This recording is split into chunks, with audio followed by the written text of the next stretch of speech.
Amid new concerns over a possible second wave of the coronavirus causing a slowdown to the U.S. economic recovery, the questions now include: is the recovery going to take 10 years? And what happened to that V shaped recovery everyone was talking about?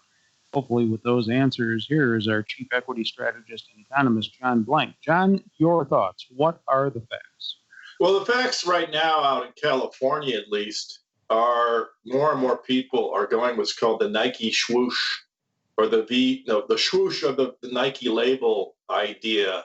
Whereas we're going to sort of go along until a vaccine and then swoosh up at that time. So the swoosh is getting more play in the news out here, and more people are getting comfortable, who are professional economists talking about it.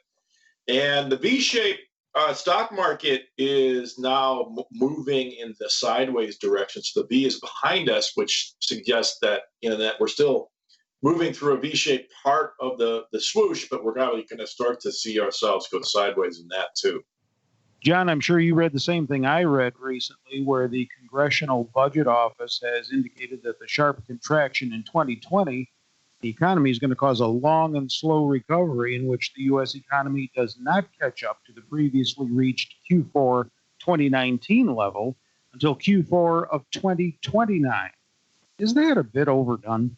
Yeah, it is, Terry. I think that doesn't include a vaccine, and those are called exogenous events to the economist's mind, which is, plotting a slow climb over 10 years doesn't acknowledge the sheer amount of things that can happen in 10 years, particularly in the situation it's a vaccine. So it's highly unlikely, but the exercise is instructive in the sense that they are laying out just how much damage was done, and without these exogenous events, how long this could take. So it's more of a could thing than a would thing.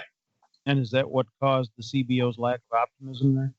Yeah, I mean, look, the CBO does a great job. I think people beat up the CBO of all, but these groups are set up to be the middle guy, the guy really doing work with the credentials and the skills. And generally speaking, they do a great job. So I think people should not beat the CBO up about this. They should just adhere to the idea that this is one insight about the situation, but it's a credible one.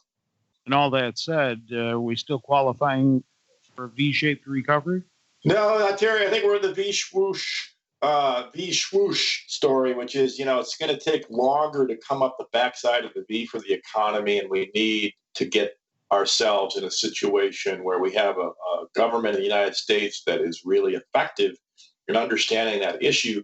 All of that, the vaccine and effective government, is likely not here for another 6 months because of the preoccupations of the election, regardless of how it goes.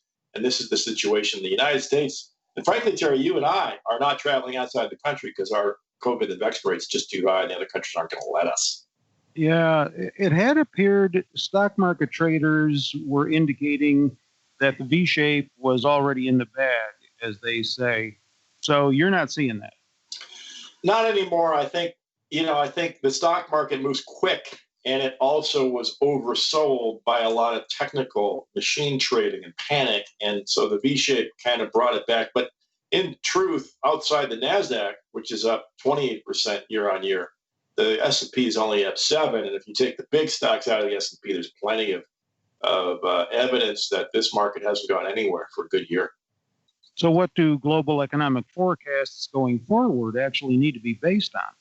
They need to be based on a very different understanding, more granular understanding, and a real reshaping of the way economists do these things, because the COVID situation creates this public health suppression, and it really mashes the data up in a confusing way for people who are not used to such a one-off event. So it's really about the learning curve for the economist profession to get these forecasts right. What will continue to put a drag on U.S. and global economies going forward?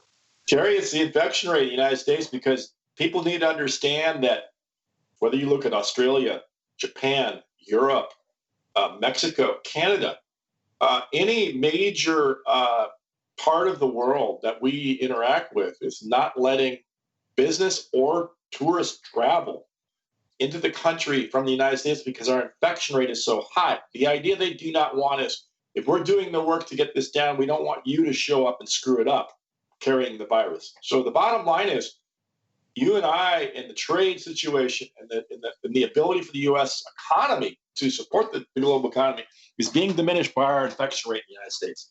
You are focusing on three top tech stocks currently, one from China, one from Japan, and one from the U.S. Why tech? Well, that's it, Terry. We got to talk tech stocks because that's what's leading the market up. We're all sitting around our houses doing these types of jobs, including you and me and our audio executive right now. So this situation is what's going on, and we need to be aware it's going on in other countries that are in different stages of this whole thing. But nonetheless, the stocks and the consensus and sentiment around them are all strong for tech stocks. Names that are out there to look into: JD.com. This is Alibaba's competitor in China. Great stock, got a lot of sentiment behind it. It's a big stock, and you're going to want to look into it. Tokyo Electron. This is the big chip maker in Japan. A lot of connections to China that will also benefit it. Been running up pretty well. I don't necessarily know there's an entry point right now on this stock, but its earnings support is very clear. And the third one will be eBay. Ticker EBAY. I mean, this is an old 2000 era tech company that, puts up auctions for all kinds of stuff. But generally speaking, people are going back to that because they got the time for it and they got the interest in it because they're sitting around their houses. So take a look at JD, take a look at Tokyo Electron, and take a look at eBay. All right, that's the latest on the economy and the swoosh-shaped recovery that John sees with our chief equity strategist and economist, John Blanken. With John, I'm Terry Ruffalo.